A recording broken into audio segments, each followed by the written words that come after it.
Next, Sitting at 30 takes you downtown for the weekly luncheon meeting of the City Club of Portland.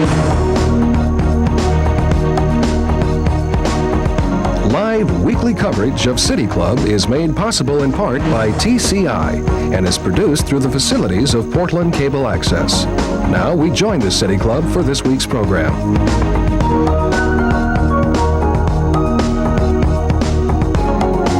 Today we get the inside scoop on what's up in Washington from the perspective of Senator Gordon Smith.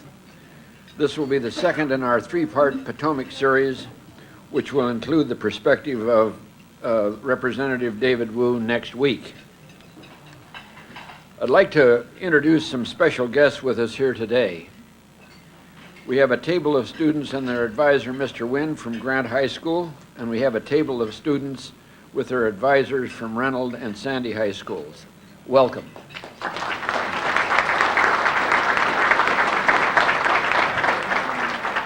I'd like to also extend congratulations to Colin Mattoon of Sandy High School for his recent recognition as a congressional scholar. He'll be working with Senator Smith and Wyden in Washington this spring. Congratulations, Colin.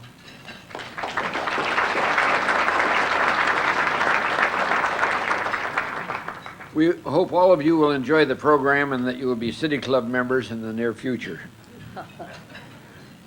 We also extend the privilege to our student guests of asking questions of our speaker during the question and answer session. On Friday, December the 10th, join us for our third program in this series as we hear the perspective from the House side from Representative David Wu. The bulletin indicated it was going to be here, but in fact it'll be in the Hilton Pavilion Room. Again, the Hilton Pavilion Room, not here. For those of you light rail buffs that had trouble parking your car today, may I remind you that there is fine service of light rail between downtown and here, and maybe next time you can take an advantage of it. I think it comes every 5 to 10 minutes, so there's not a 10 minutes. So it's an easy way to get here and probably with less tension. On Friday, December the 17th, join us once again for our special holiday program, this year featuring the voices of the Oregon Repertory Singers. That program will be here at the Multnomah Athletic Club.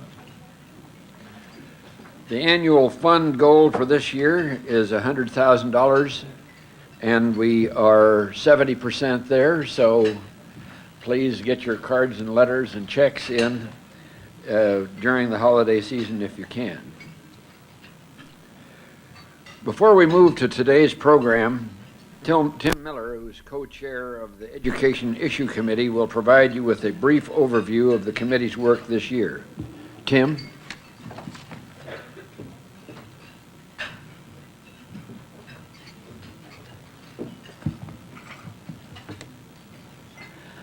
A City Club committee is chartered to study the issues in a particular field, first to educate ourselves, and then to bring timely issues to the City Club Forum for civic discourse. In the past 12 months, the Education Committee has studied charter schools, school and class size initiatives, and we've researched state legislative positions on education. In May of this year, we brought Senator Tom Hartung and Jean Thorne, legislative aide to Governor John Kitzhaber, to the City Club Forum to discuss charter school legislation in the state of Oregon. It's been through our questioning that we found that there are many educational groups in the state of Oregon who perform studies and they issue reports. Their reports identify many of the same issues, They identify many of the same issues and they provide many similar solutions. However, the individual reports have had limited impact on education in our state. Over the next 12 months, our goal, the Education Committee, is to bring these groups together, foster discussion, and build consensus. It's our intent, without the City Club taking a specific position, to help these groups present a unified voice to the school districts and state legislators. As an underlying theme, we all want to improve the educational opportunity for each student in the state of Oregon. In the upcoming year, through this program, the Education and Human Development Committee will bring the education of children to the center of our civic discourse. We meet at noon on the second Tuesday of every month. We meet at the City Club offices, and we invite you to join us. Thank you. Thank you.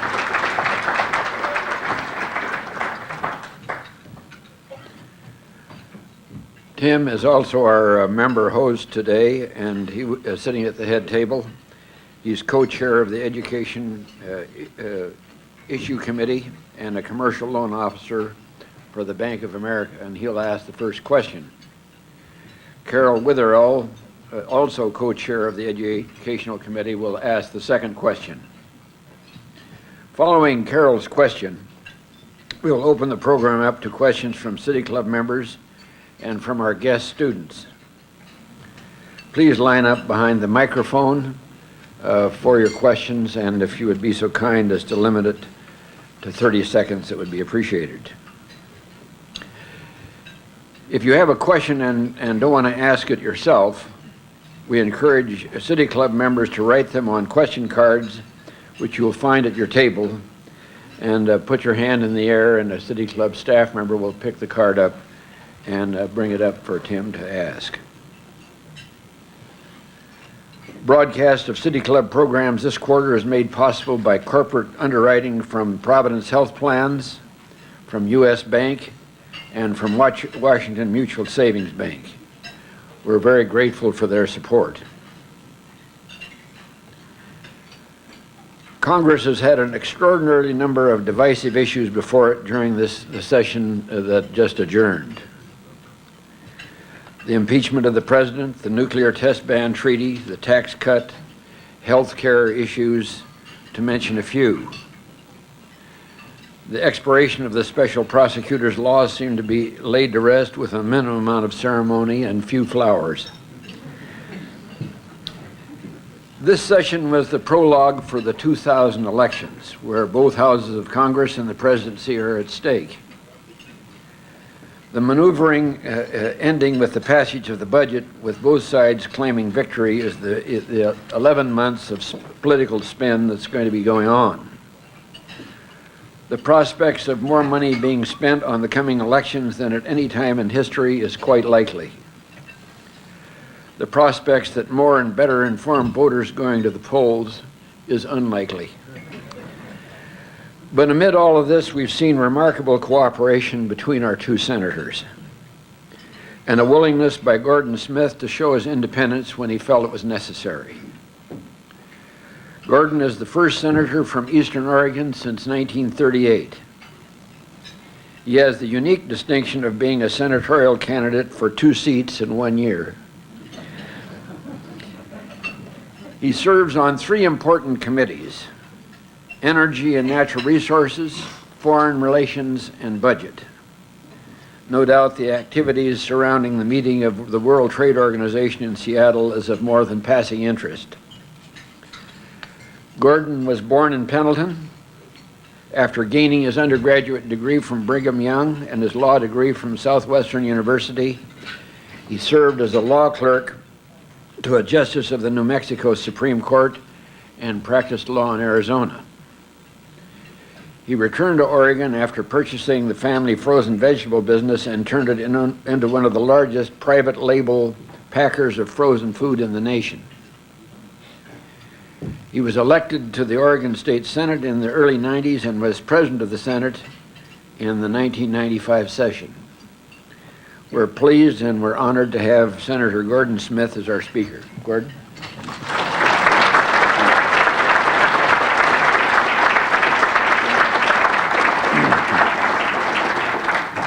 Thank you, Lloyd, and ladies and gentlemen, I am honored to be here and to be your speaker. I don't know whether you realize it or not, but it was almost 3 years ago to this date that I was your speaker. And that was when I was your senator-elect, and I think many in this room looked at me somewhat askance but you were kind enough to invite me to come to speak to you, and you've been kind enough to invite me to come back. And I thought what I would do is take advantage of sort of giving you a halftime report about 4 events that I believe have helped to define what I believe and how I serve and how I vote and how I do my level best to represent my native state of Oregon. I will tell you that I love my work, and there isn't a day that goes by but that I don't look at the Capitol Dome and get a chill in my spine and reverence the temple of our democracy, the great buildings in Washington, D.C. Are always a reminder to me of what a remarkable land it is we live in. At the end of this 2nd century of its history, we have produced a great republic, and we stand as an example for good all around the world. And so I thank you for the privilege of serving as your United States Senator. Let me start and define for you these 4 moments that have helped shape me. Take you back 3 years, and it was mentioned I am, in fact, the only person in American history to run for his state's 2 Senate seats in a single calendar year. I'm probably the only American stupid enough to do that as well. It was a difficult and arduous year, 1996, but we made it on the 2nd try. But it'll be easy to remind you that my first race against Senator Wyden was more than contact sport. It was no fun for you, and none for us either. And after my election the 2nd time around, I made a tough call, but I made the call, and I'm glad I did. I called Ron Wyden, and I invited him to go break bread, to have breakfast together. We agreed to meet at Pazzo's restaurant in downtown Portland. It was a beautiful Saturday morning, cold and clear. And I must say, they gave us a nice booth way in the back. I don't know whether they expected fireworks, but it wasn't very long into the meal, perhaps even at the pouring of the orange juice, that we had declared a truce, and we began a friendship. And I know that may be disconcerting for those of ideological persuasion on the left and the right. I assure you that Ron Wyden and I still cancel each other out with some regularity whenever I'm right and he's wrong. But what he and I have found is that neither side has a monopoly on the truth, and that when you work respectfully, not questioning the other's motives, not editing or editorializing on the other's vote, that you can build up a trust and a friendship that manifests itself to benefits for Oregon, whether it's bringing transportation dollars back to our state, whether it's confirming 4 federal judges for our state, whether it's getting answers from the Air Force for our state, for families who have lost loved ones. This and on so many other occasions, Senator Wyden has become more than a colleague. He has become a friend, and that is to Oregon's advantage. And we did a remarkable thing. It actually should be a normal thing. During the height of the impeachment trial, we decided to hold some joint town hall meetings to give Oregonians some confidence that our system still worked and people could still talk to one another and speak respectfully to one another. And so we found ourselves holding these 6 town halls all over Oregon, and we were followed by ABC Evening News, we were followed by the Wall Street Journal, the New York Times, and many other national periodicals, McNeil Lehrer, because they found what was so ordinary to us to be extraordinary in terms of its example to the country. And we think that that's good, and we hope that it spreads. And it caught the attention of many of my colleagues in the Senate, and many have approached me from the other side of the aisle looking for ways to do business, if you will, to move the nation's agenda. And I have formed alliances with many on different issues. One I'm most proud of and most hopeful for as we go into the second session of this Congress is that I have with Senator John Kerry of Massachusetts. He and I have an education bill that we think will ultimately be a large part of the reauthorization of the Primary and Secondary Education Act, which we will take up in the next Congress. See, he and I both have come to the conclusion that Democrats are right when it comes to education, that more money is needed. But we've both concluded that Republicans are right when more local control is required. And so we've crafted a bill that I think will be ultimately adopted in large part into the work of this next session of Congress. Well, it isn't always roses across the aisle. You see that every time you turn on C-SPAN, and the second defining moment, I would tell you, occurred for me with the impeachment trial of the President of the United States. I tell you that this was a difficult experience for me because at a personal level, I like President Clinton. He has always been kind and civil to me and reached out to me on numerous occasions. And if he were here today, I tell you, you would like him. He is a very likable man. But those are personal feelings. I had a duty to discharge, to make up my mind whether or not he had committed felonies of a nature that would warrant his removal as President of the United States. And I know the country was very weary of this story, and I didn't look for it. But when it came to us, I felt that we had a duty to do. And so we labored through all the evidence, and I remember one very cold winter night after we had had a closed session of the U.S. Senate where we had debated sitting amongst each other the pros and cons of the case against the president. And I remember walking back after the session was over. A lot of stars were out, and no leaves on the trees.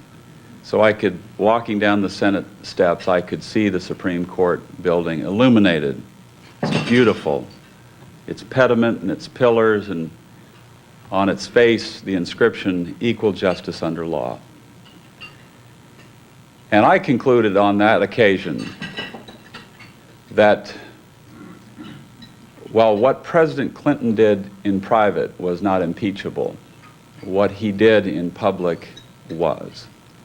That was a tough decision politically because I like to be in the majority, and I knew what the polls were saying about what the American public wanted and specifically what Oregonians wanted.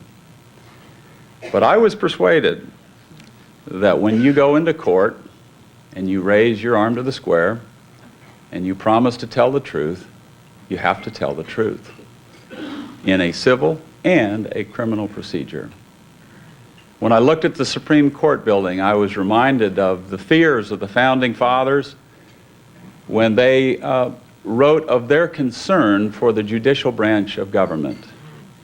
Their concern was born out of the fact that they had given this branch no powers to raise money or taxes, no power to spend or appropriate money, no power to raise or send an army or navy.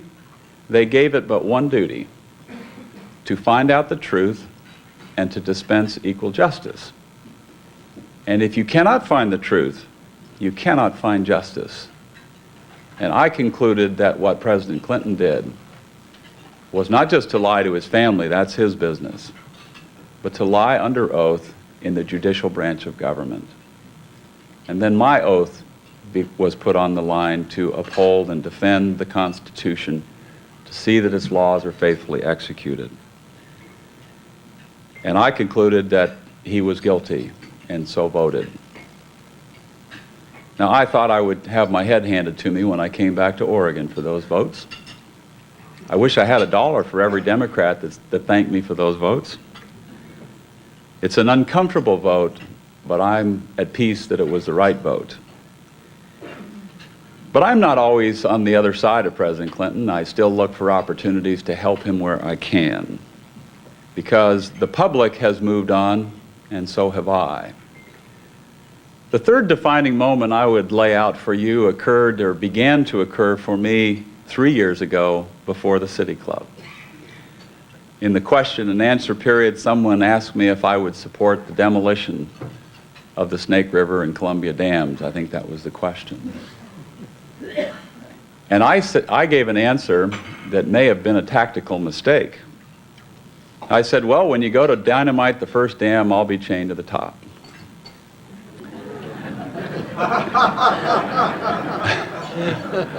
I say it may have been a tactical error because some of my environmental friends have been working overtime ever since to take out those dams. Let me tell you why I felt so strongly then and feel so strongly now. It was said in the introduction that I'm the first Oregonian to be elected, I think it's even statewide, but to the U.S. Senate in nearly 70 years. And I know I have a duty to represent the whole state. And I try to discharge that, whether it's about the city or the country. But I must admit to a very personal sense of duty to the rural constituents I represented as a state senator. It's hard for me to consider some of these environmental proposals and see these folks as snails or slugs. I see them as human beings. I see their culture under assault. I see that quality of life there doesn't mean light rail and good schools. It means having a job and paying the mortgage. And there is serious poverty being created in rural Oregon as we speak now. And I remember being invited to attend a rally for the little city of Umatilla. And it was called the Save Our Communities rally. It had to do with the demolition, the proposed removal of these dams. And I remembered, as I was reflecting on what I would say to them, I remember having been at the BPA and seeing a photograph of Franklin Delano Roosevelt dedicating the Bonneville Dam. And I wondered if maybe his remarks had been recorded. So I asked my staff to find them, and they found them.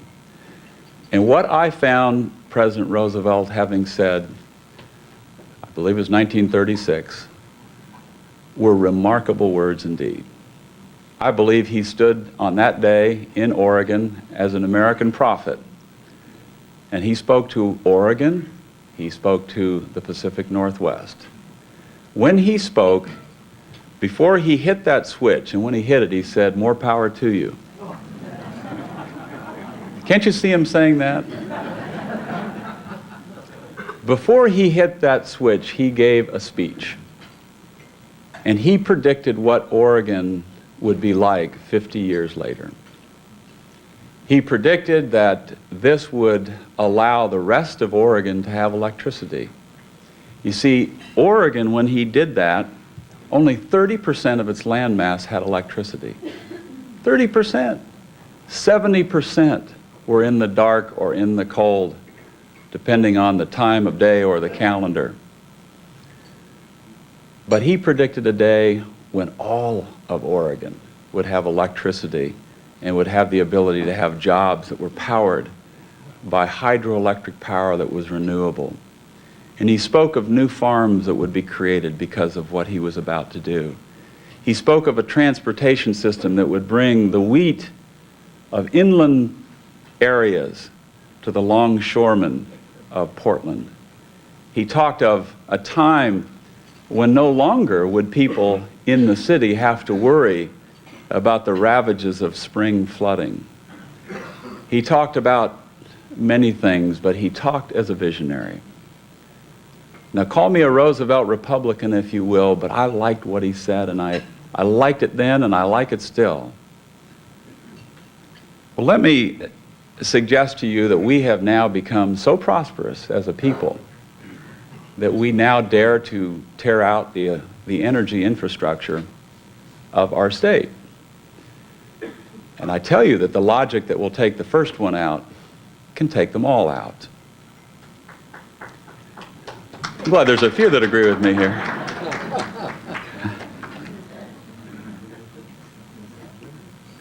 But not one of you has a job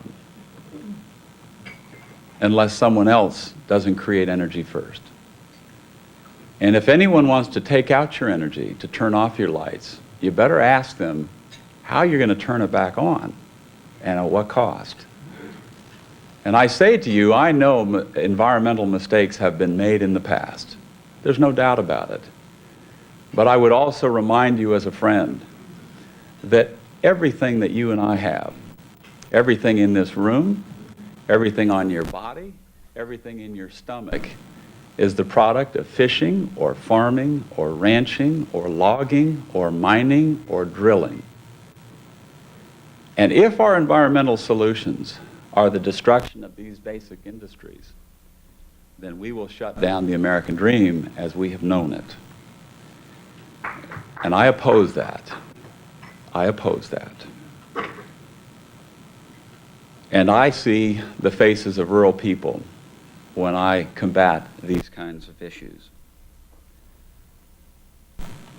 Finally, let me say, a fourth defining moment to me happened over in the Balkans.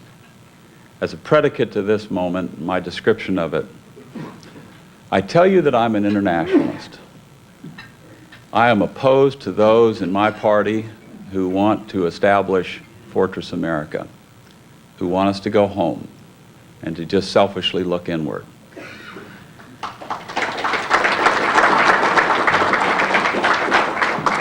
I believe in Teddy Roosevelt's big stick, and I believe in Woodrow Wilson's ideals. I believe that those two outlooks on the world were merged into the public and foreign policy of the United States after the Second World War. And instead of being drug into more and more European conflicts, America stayed and led. We created a new world, and the world still needs America.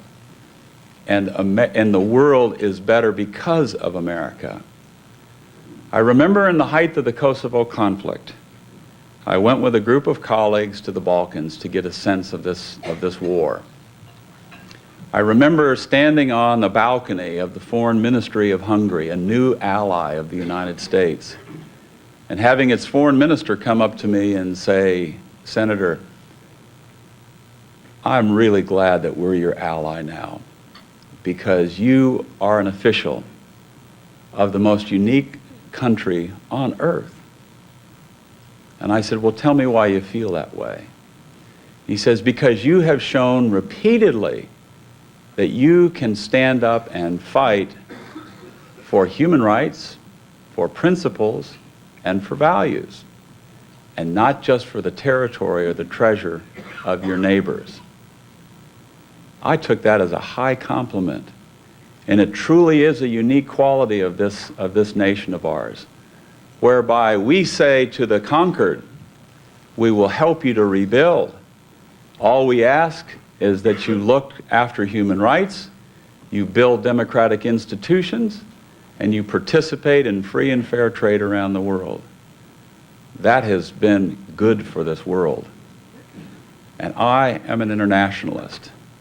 And that is why, for those same reasons, when it came to the test ban treaty, I was outraged by the way this was handled by both sides. I actually think it's an important thing for the United States to occupy the high moral ground of nuclear disarmament.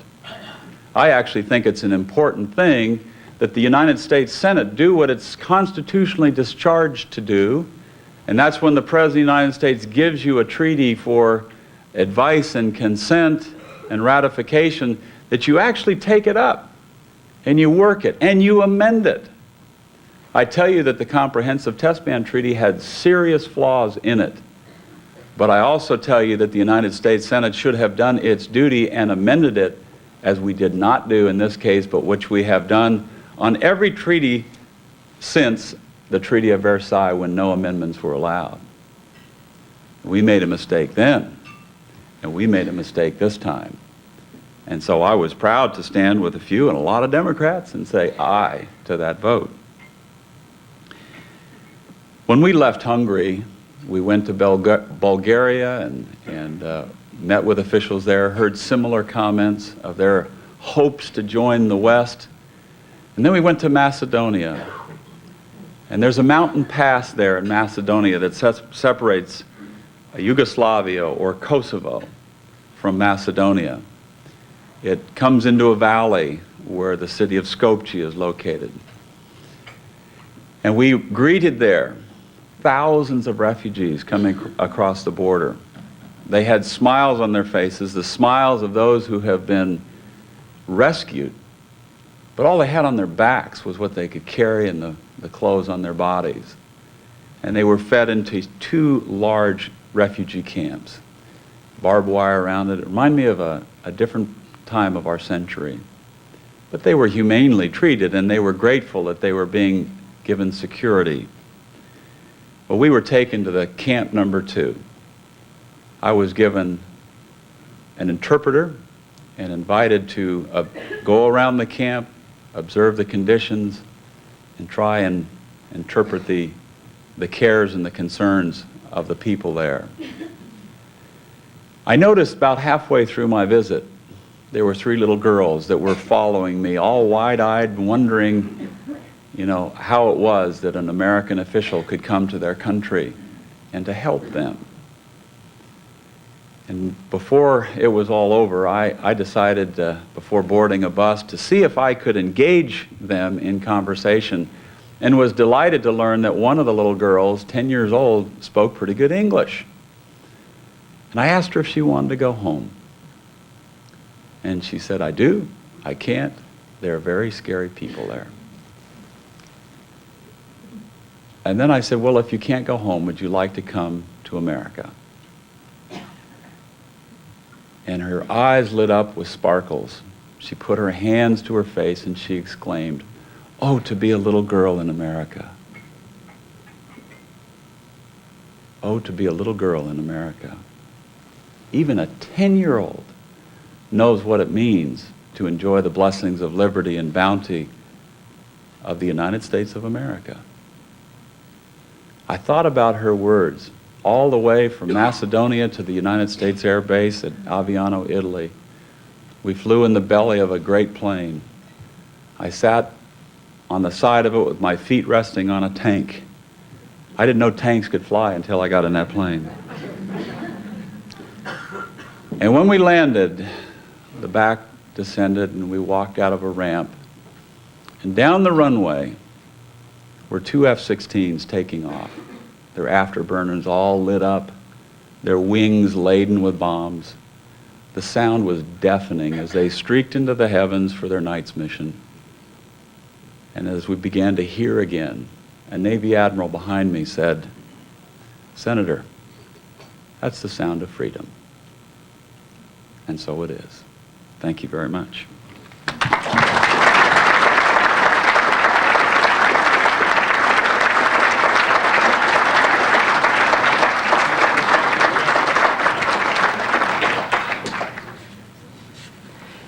Senator Smith, in 1999, there were several bills presented to the Senate that provided funding to increase the number of teachers in schools, and then also to provide additional funding to schools with smaller class sizes. Yet there were also several more amendments to those bills that would siphon money away from those 2 particular issues and go away to other good programs. And so I'm asking you, what are your 2 top priorities for education, and how can we establish stable sources of funding to provide for those priorities, both federally and here locally? First, let me say it's an excellent question. Keep this figure in mind. 94% of the money for the Portland public schools comes from the state government. 6% of it comes from the federal government. I'll bet 94% of the problems and the mandates come from the federal government, and too little of the money. So How do I think I can help our Portland schools as a federal official? I think I can meet yesterday's mandates with more money and with less red tape. Now, I am all for more teachers, and particularly where at the lower levels they'll do the most good. I hope you won't be confused by political sloganeerings for the next ad you'll see. 100,000 teachers is something pulled out of the air for a campaign ad. But what I think we need to do is give the money. It's your money. You sent it to Washington. Education's your priority. We ought to increase the money and trust the locally elected school boards to utilize this money, and to utilize it whether it's for class size, whether it's for bricks, books, or buses. That's your decision. And I think Washington ought to back off of growing its bureaucracy and letting you grow our schools and our kids with more money and more decision making.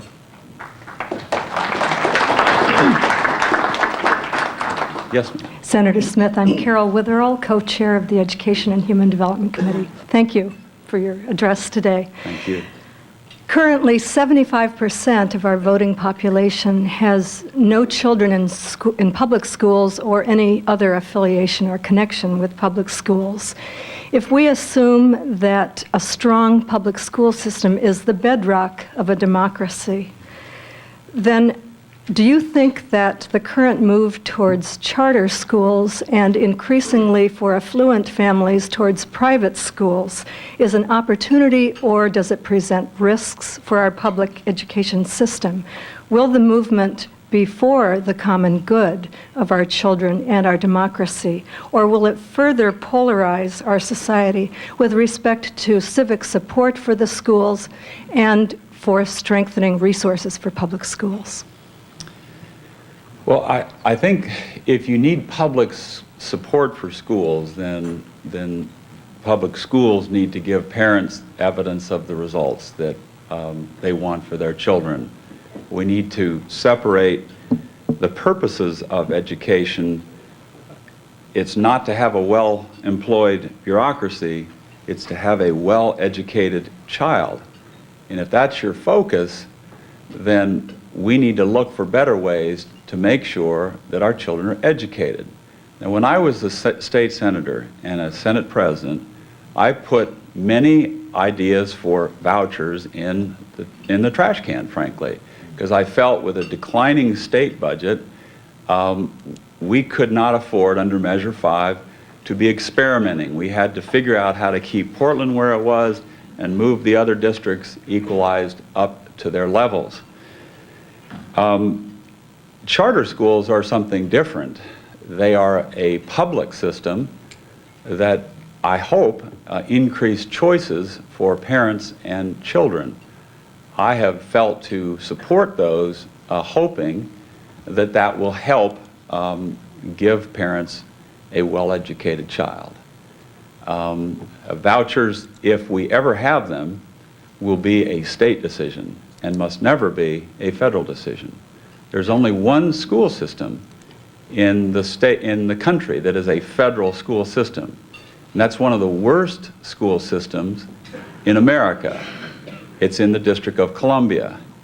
And it was interesting when we had an experimental system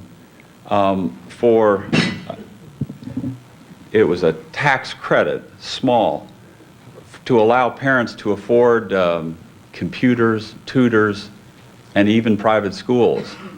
You had to be very poor to qualify. The biggest advocates for this program were from the minority community. And I voted for that. I voted for that because I think it was pretty desperate. President Clinton doesn't send his kids there, and I don't send mine there either. And so I wanted to empower those with the least money, the least choice, with some options. Yes, sir. Ray Polani, a member of the City Club, Senator Smith. You sit on the Energy Committee. Yes, sir. And in your address, you spoke about providing transportation dollars for the state. And it comes to mind also that you said that our country is an example for the world. Well, in that context, bearing in mind that you are a born Oregonian, which unfortunately I'm not, but I am an American citizen. And we're glad you're an Oregonian. Thank you. I was 45 years, I guess, qualify me. I was born here by accident, and I returned by choice. On the other hand, you were educated in the state of Utah, you mentioned at some point. And what I'm driving at is I would like to hear from you whether you're prepared to work vigorously for reinstatement of the rail connection between the Northwest and the state of Utah. I'm thinking of the Oregon, the Pioneer. Line. Yes. I think Senator Wyden somehow or other has limited himself in trying to reach Boise, Idaho. I think that's not sufficient. I think we should reach Salt Lake City and have the connection to the south and to the east in time for the Winter Olympics of 2002. Are you prepared to work vigorously for that purpose and convince Senator Wyden to join you, together with the delegations of the western states?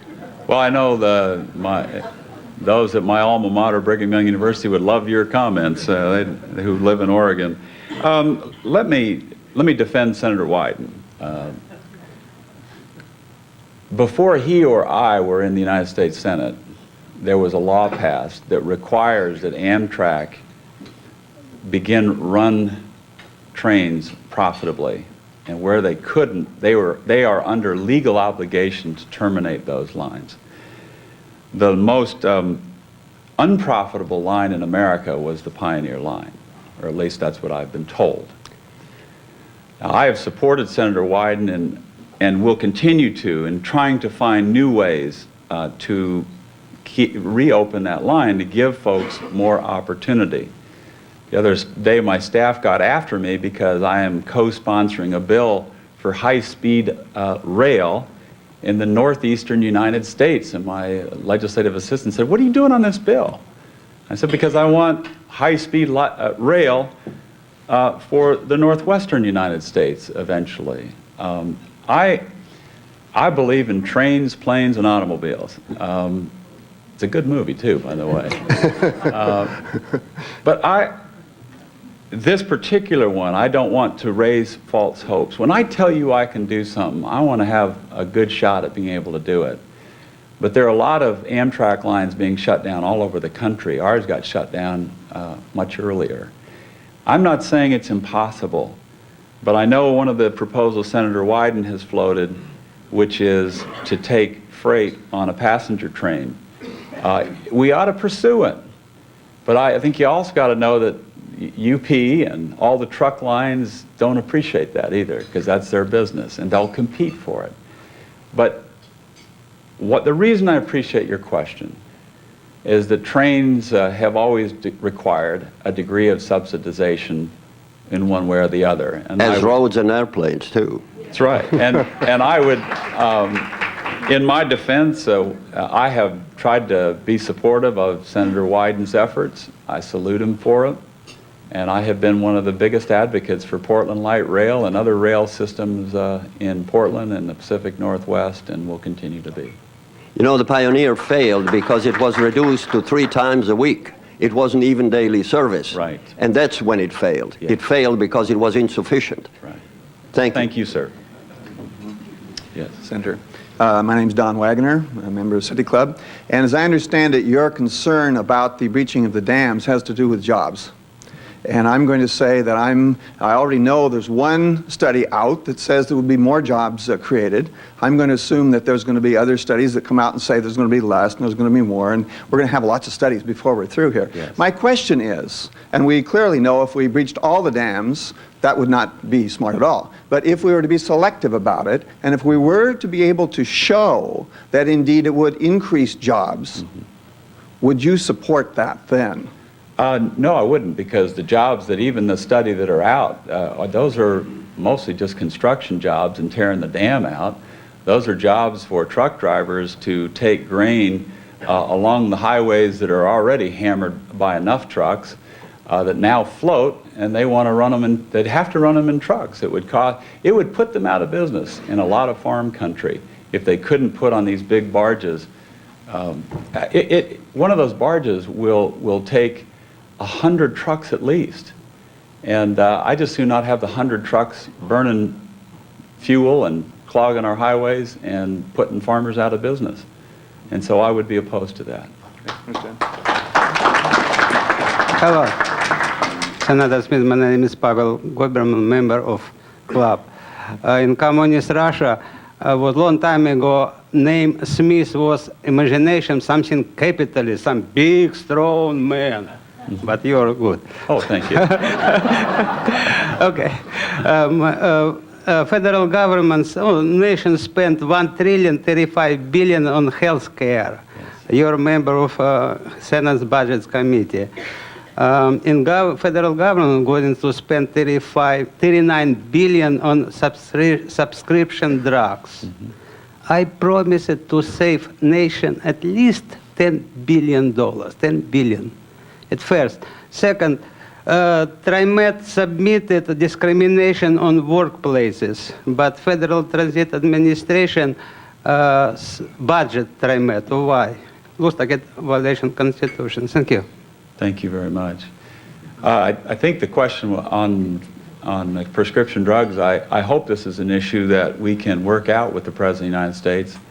Senator Wyden and I are co-sponsors of a prescription drug bill. Not one as comprehensive as the one advocated by the President, because his will cost us $60 billion a year. And I don't feel to displace the private system on prescription drugs for those who already have them. What I propose to do is to make sure that more of the uninsured, the needy in our country, through a tobacco tax or some source of funding, get the prescription drugs they need. And I believe that will have an offsetting benefit to reducing hospital stays and emergency room use. So that's how I'm trying to tackle this problem, not by taking over what the private sector already does, but what it doesn't do. Yes, sir. Senator Smith. May I ask, first, before you, when you ask the questions, please limit it to less than 30 seconds, because we want to hear the senator and not speeches from the floor. Oh, No reflection on your question. Thank you. Senator Smith, I'm Morgan Pope, member of the City Club and also associated with the Portland State University School of Engineering. And we know you've been a very outspoken advocate for higher education, and we certainly appreciate the work you did to secure $500,000 for our library, a technical resource. My question relates to targeted investments. In what ways should this region be communicating with you or helping you communicate with your colleagues the need for greater investment in higher education and our students so that we maintain our global competitiveness? Well, I wish I could tell you that I could do what Mark Hatfield could do in an afternoon as chairman of the Appropriations Committee, but I have to work a little harder. And I work with Senator Wyden on appropriation issues, and you just have to let me know. And if you identify something to me, I'll go to work for you. The Lewis and Clark College came to me some time ago, and they said, we would like to get some money for a Lewis and Clark building there, a memorial and a center for studying the Enlightenment, and I really wanted to help them on that. And I went to Kit Bond, the senator from Missouri, who's in charge of the VA HUD Appropriations Committee, and I said, I need this money. You please help me with it. And everything seemed fine. And then I was told, as I got on a horse at the Pendleton Roundup, at the Westward Ho Parade, I was told that the budget coming out, and we were X'd out, lined out. And I said to my staffer, I want Kit Bond on the phone at the end of the parade. So I went through waving at all the folks in Pendleton and thinking about my promises to folks at Lewis and Clark. And at the end of the parade, I got off, and he was on the phone, and I said, what happened? He says, well, you're not in cycle, and you're not on the committee. And so you got left out. And I said, well, what you're telling me is that I need to find all of the Democrats who I know are going to vote against your bill. I need to find 5 other Republicans like me who just got left out and make sure we defeat your bill on the floor. And he said, I'll get back to you, and we got our money.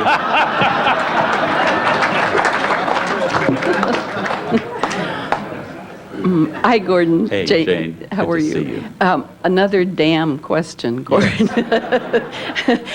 When we were in our study on the endangered fish species in Portland, we learned a lot about different kinds of solutions that may need to be tried to restore salmon runs. And we found that in one case, PGE and the city were willing to remove one of the dams on the Sandy. And of course, we do now have more energy conservation measures and additional measures for energy. So I guess my question is, are you just dead set everywhere? Or is it just the Columbia River and the Snake? I'm not dead set everywhere. I voted for money to remove some dams like the Elwha up in Washington and others. I voted for some of these things. See, to me, it's a debate about the economic benefit and the environmental harm. And where there's no economic benefit and just environmental harm, then I think you weigh it on the side of the environment. And I voted for that way. I got to tell you a story. I don't know whether you remember, my mother is Jessica Udall of Arizona. Morris and Stuart Udall are my cousins. And Stuart Udall was the Secretary of the Interior to Kennedy and Johnson. They're great people, a little screwed up politically, but great people. But no, seriously. I had dinner with Stuart a few months back, and I said, Stuart, I got to tell you a great irony. I am listed as targeted by the environmental community, but I've never built a dam in my life. And I said, you are their icon, and you built most of these dams. How do you add that up? And he said, well, Gordon, in my day, if you weren't for water projects in the West, you weren't called congressman. You were not called Mr. Secretary. And I said, well, Stuart, in my day, if I'm not defending your work, I'm not called senator either. So this is clearly, there have been many water projects produced in the Intermountain West that did more damage to the environment than they ever conferred on the economy, benefit to the economy. And I say we evaluate them one by one. When you talk about main stem dams, however, that would leave Idaho high and dry, and much of the agricultural production of the state of Oregon, Washington, Idaho, and beyond, I have to really look carefully at these kinds of proposals, believing as I do that it would be very hard to make an economic case for these things. And frankly, just remember this principle. To create energy, you have to turn something or you have to burn something. Turn it or burn it. When you turn it, it doesn't do damage to global warming or the atmosphere. If you burn it, it does. Unless it's nuclear fuel, and I don't think anybody in Portland wants more of that, right? So I thought, well, maybe in Oregon we get a lot of wind in eastern Oregon. We can put up windmills. Then the environmentalists said, no, that kills birds. So we're back to burning. Thank you. Anyway, thank you, Jane. Good afternoon, Senator. Steve Novick, City Club member. Senator, one thing we've learned in the past 20 years is that cutting taxes on rich people is not the key to economic growth. President Clinton raised taxes on the rich and balanced the budget, had slightly stronger economic growth than President Reagan, who cut taxes on the rich and ran up huge deficits. But 2 days ago, your favorite presidential candidate proposed a tax cut proposal which would take away a lot of money that could be used for education and mass transit and would give 35% of its benefits to the richest 1% of Americans. My question for you, as a Roosevelt Republican, is, do you agree with Governor, I mean, since this proposal is obviously not based on economics, I assume it's based on compassion. So my question for you is, as a Roosevelt Republican, do you agree with Governor Bush that the richest 1% of Americans is so desperately pathetic that they require 35% of our compassion? Great question. I think for purpose of this question, I'll be a Kennedy Republican because Kennedy cut taxes across substantially. Look, why do you cut taxes? In my view, government should do for us what we can't do for ourselves. I believe that the more limited government is, the more money we leave in the private sector, the more times it will turn over in the economy, the more jobs it will create, and the more choices you will be left with. That's why I'm a Republican. That's what I believe. Government is not like a business. Government does not have a market test put on it like a business to be efficient. Save that test which is put on it by taxpayers. And I have to tell you, there's a lot of spending we do we shouldn't do, but we ought to have restrictions on what we can spend, and we ought to be forced to prioritize, and the occasional tax cut is a good thing. And the way Governor Bush has proposed it may come at a time when the economy will need the stimulation to keep this remarkable expansion going. But I would like to also say, next time I hear a politician take credit for creating jobs, I'd like them to go back to Economics 101. We give politicians, particularly presidents, too much credit and too much blame for creating jobs and creating our economy. We are not a centrally planned socialist economy. And if we ever are, we will not be the America that you and I enjoy today. And folks, that's why I'm a Republican. Just a quick observation, Senator, that most of the money goes to things that most of us agree on, like Social Security and national defense. Yes. We've got time for one more question. A brief one. Sorry. Ask me after. Okay. Senator, my name is Tuck Wilson, and I'm a Republican City Club member. Well, you're especially welcome. We've been talking about endangered species this morning here. I rise to applaud your efforts in the Senate to close the loophole on background checks at gun shows. Thank you. Your leadership there in the Senate was very important. Thank you. Now, how are we going to get it through the House and on the President's desk? I believe this is an issue that has just begun to be fought out. And look, I own guns. I believe in the Second Amendment. But I believe you protect the Second Amendment when you require that when people buy a gun, any gun at any time, that there be a check as to whether the person is a kook or a crook. And we owe that to one another. We owe that to the Second Amendment. I am not for registration. I'm not for keeping long lists, but I am for making sure that those who have weaponry understand that with Second Amendment rights go Second Amendment responsibilities. And this is one of them.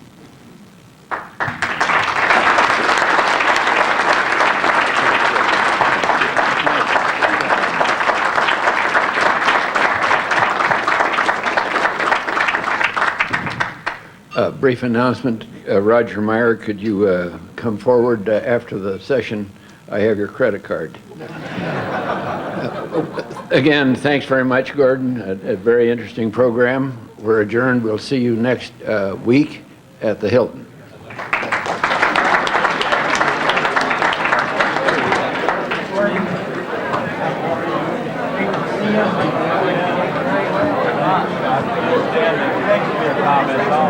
I'll go get a little more energy in my own. Thank you.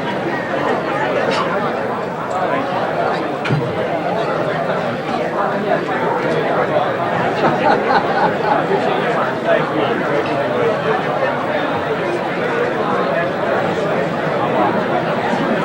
I'm sorry, we didn't get to you.